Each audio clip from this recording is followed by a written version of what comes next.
Bonjour à tous et bonjour à toutes. J'aimerais partager avec vous une histoire incroyable que j'ai écoutée cette semaine et qui m'a touché à mon âme juive. Il savait, à Lakewood, New Jersey, il y a, Baruch Hashem, des dizaines et des milliers de familles juives qui vivent dans la ville de Lakewood et aux alentours de la ville, où une entraide entre juifs ne peut être expliquée si on ne l'a pas vue. Et dans l'État de New Jersey, il est interdit aux gens de mettre l'essence d'eux-mêmes. Il n'y a pas de libre service, donc il y a quelqu'un qui vient et qui vous met l'essence. Il y a quelques semaines de cela, il y a un homme religieux qui va à la station-service et qui demande à avoir le plein. Alors on lui met le plein. À la fin, le pompiste lui dit, vous savez, monsieur, je suis fâché avec votre communauté. Et il lui dit, mais pourquoi vous êtes fâché avec notre communauté? Nous vivons ici depuis des décennies, et Baruch Hashem, tout se passe bien entre les juifs et les non-juifs. Et le monsieur dit, vous savez, hier, il y a un homme qui est venu, je lui ai mis le plein, et au moment où je suis venu récupérer mon argent, il s'est sauvé. Et il m'a pas payé $55. Alors peut-être, avisez votre communauté de faire attention à payer. Le juif, dans la voiture, s'est dit, c'est pas correct, peut-être qu'il a eu un empêchement, peut-être que sa femme l'a appelé, peut-être son bébé pleurait, je sais pas ce qui s'est passé. Comment? C'est pas grave, je vais payer pour lui. Le monsieur dit, ne prenez pas $50, prenez $105, $55 pour le monsieur qui a pas payé, et moi, je vous paye mes $50. Mais le juif dans la voiture, comment c'est possible? Un juif qui paye pas ses dettes, c'est pas possible. On raconte qu'il y avait un jour dans le George Washington Bridge, il y avait un jour un homme, il est passé, il n'a pas payé. Le soir, il est revenu et il dit bonjour, je voudrais payer 2 fois, une pour ce matin et une pour cet après-midi. Et la personne au pont, il dit, nous avons reçu votre photo et votre voiture, mais nous n'avons jamais vu de juif pas payer. Nous nous sommes dit sûrement que vous avez un empêchement, que vous allez revenir. Donc avant d'envoyer le dossier pour pouvoir, nous le devons garder pendant 24 heures. Il dit, oui, désolé, ma femme a accouché, donc je suis venu payer 2 fois. Et la femme lui a dit, la personne qui était au pont, nous savons que les juifs ne vont jamais voler. C'est quelque chose qui fait partie de nous, que généralement on essaye, surtout dans notre communauté, d'être honnête, d'être une bonne personne. Et ce monsieur, il se dit, mais c'est pas possible. Comment un homme peut mettre de l'essence sans payer? Alors il avait ça en tête au bout de quelques jours. Et un jour, il ouvre le journal et il voit le pompiste accusé de vol. Pourquoi? Le pompiste avait compris que tous les juifs étaient des bonnes personnes. Et à chaque juif qui venait, il lui racontait la même histoire, qu'il y avait un juif qui n'avait pas payé l'essence. Et automatiquement, tous les juifs allaient payer 2 fois, une pour lui et une pour la personne fictive. Et il s'est fait arrêter avec détournement d'argent de plusieurs dizaines de milliers de dollars. Il avait fait ce coup à énormément de personnes. Et là, on m'a dit, Kvod Harav, c'est quoi la morale de cette histoire? Alors, je leur ai dit, vous savez, la morale, c'est qu'en vérité, nous avons oublié qui nous sommes. Nous sommes un peuple qui donnons de nous-mêmes. Nous sommes un peuple que la Torah nous enseigne dans Masechet Yebamot que le peuple juif, il est Baïchan, il a la timidité. Rahman, la miséricorde, et Gomel Chesed, un homme qui fait acte de bravoure, acte de bonté où il va. C'est ça le peuple juif. Et pour pouvoir venir et monter une arnaque aussi grande, il fallait que cette personne, elle comprend à combien le peuple juif, il a de la boucha, il a de l'humilité, il a de la chouma, comme on dit chez nous. Il a de la bonté, il a de la miséricorde, et il s'est donné. Ça veut dire que cette histoire nous apprend à combien une personne, elle peut comprendre qui nous sommes. Le peuple juif, par définition, on est une personne qui devons donner de nous-mêmes. Chaque jour, quand on prie, on dit pas Refaeni, guéris-moi, Barer Aleni, on dit Refaenu, Barer Aleinu. Nous prions chaque jour au public, nous prions toute la journée en l'ensemble, Hachamnu, Bagadnu. Pourquoi?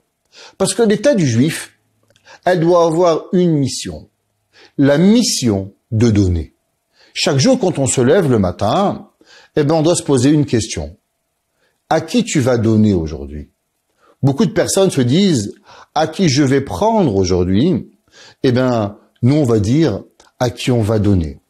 Il y a pas longtemps, j'ai vu un clip qui a été fait sur un pauvre en Israël. Et c'était incroyable, qui a été fait par une chaîne de télévision pas religieuse. Et on voit une personne, un juif, qui ramasse de l'argent, mais le matin, il se lève et il va au kotel. Et ils l'ont suivi durant sa journée, à savoir comment malheureusement, il quête de l'argent. Et ce juif qui quête de l'argent, la première chose qu'il fait le matin, il va au kotel et il donne lui-même la tzedaka. Et là, on pourrait se poser comme question, mais je comprends pas. Si tu quêtes de l'aumône, c'est que tu es pauvre. Si tu es pauvre, alors pourquoi tu donnes? Mais en vérité, la réponse, elle est simple. C'est qu'un juif ne peut tout prendre pour lui. La vitalité d'un juif, c'est de donner, de s'assurer tous les jours de ma vie à qui je vais faire du bien. La définition du juif, c'est beaucoup plus que d'avoir une kippa ou bien que d'être shomer Shabbat. La définition du juif, c'est de savoir à combien tu as donné. Un de nos grands maîtres de la chassidoute nous enseigne.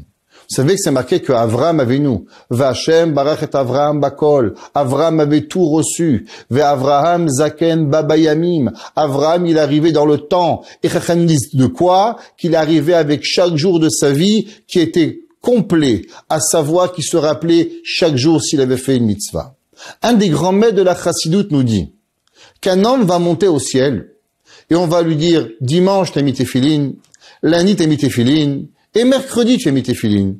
Il va dire non monsieur le bon Dieu, il y avait aussi mardi. Il va dire ben non, mardi ça ne va pas être compté, ne va pas être comptabilisé dans tes mitzvot.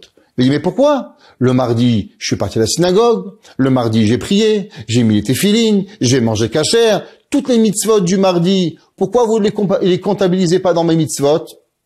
Et le Rav chassidique nous enseigne que Kadosh Baruch Hu va lui dire que pour pouvoir être un jour dans la vie, il y a un principe qu'il faut. Avoir donné. Le monde n'a été créé que pour une raison. Olam chesed yibane. Akadosh Baruch Hu a créé le monde pour pouvoir donner. Donc un homme qui ne donne pas, il ne fait pas partie de la structure du monde. Le Shulchan Aruch nous dit, est-ce qu'il est interdit de passer ses jours et ses heures dans un casino avec des goïms?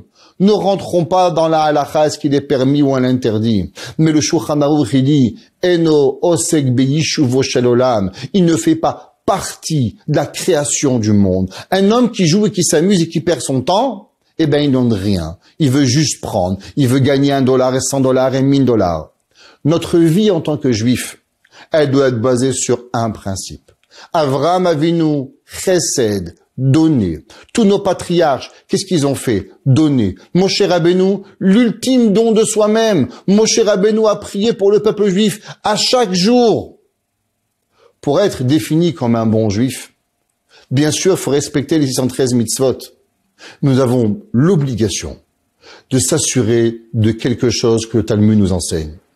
À combien aujourd'hui as-tu donné? On raconte que Baba Saleh ne vous refusait de manger s'il n'avait pas à sa table quelqu'un pour qui partager. Énormément de nos sages, le matin, ne commençaient même pas à prier s'ils n'avaient pas trouvé quelqu'un avec qui donner. Pourquoi?